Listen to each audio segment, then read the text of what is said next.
It's the year 45 AD in the heart of ancient Rome.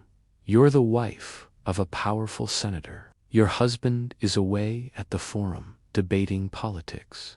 Your children are with their tutors, learning Greek and philosophy.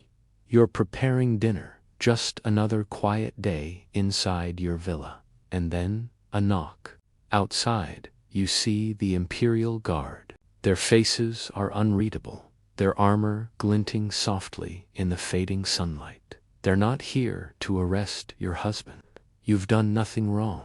They have come with a message. The Empress Messalina herself has requested your presence. You don't know it yet, but this moment, this quiet interruption, will change everything.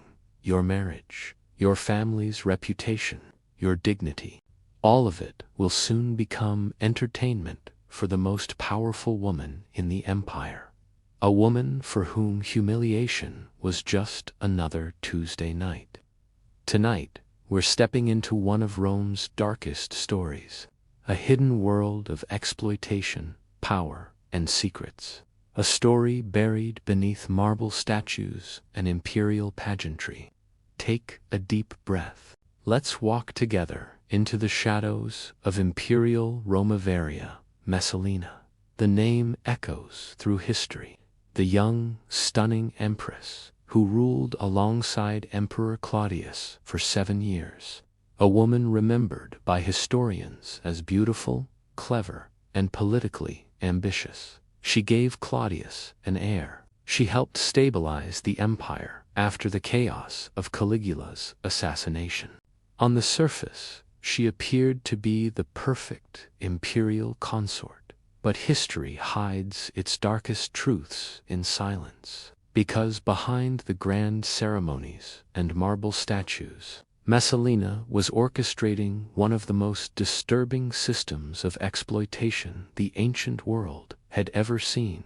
Even Roman historians, men who lived in a society where slavery and sexual ownership were normal, struggled to write about what they discovered. This wasn't just an empress having affairs. This was an industrial-scale network of control, humiliation, and psychological warfare, disguised as imperial entertainment. And what makes this story chilling is that much of it is documented in Roman court records, witnessed by historians like Tacitus, and confirmed by archaeological discoveries deep beneath the ruins of the imperial palace. For nearly a decade, at the very heart of Rome, Messalina built a secret empire inside the empire itself. The way Messalina's system worked was terrifying in its precision. She didn't target random women. She specifically selected the wives and daughters of Rome's most powerful families, senators, generals, provincial governors. For Messalina, this wasn't about lust. It was political control.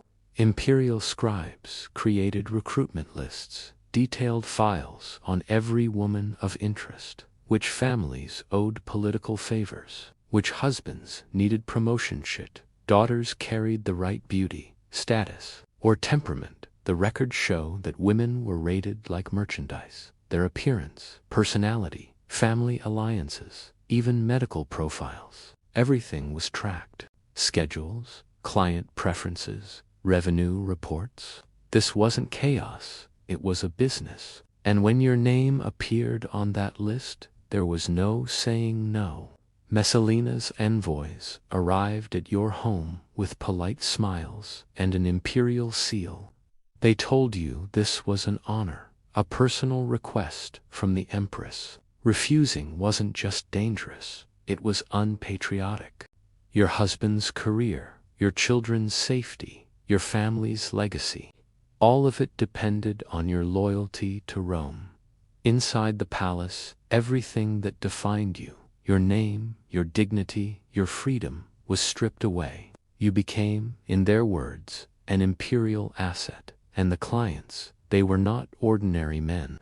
They were foreign ambassadors, wealthy merchants, senators seeking influence.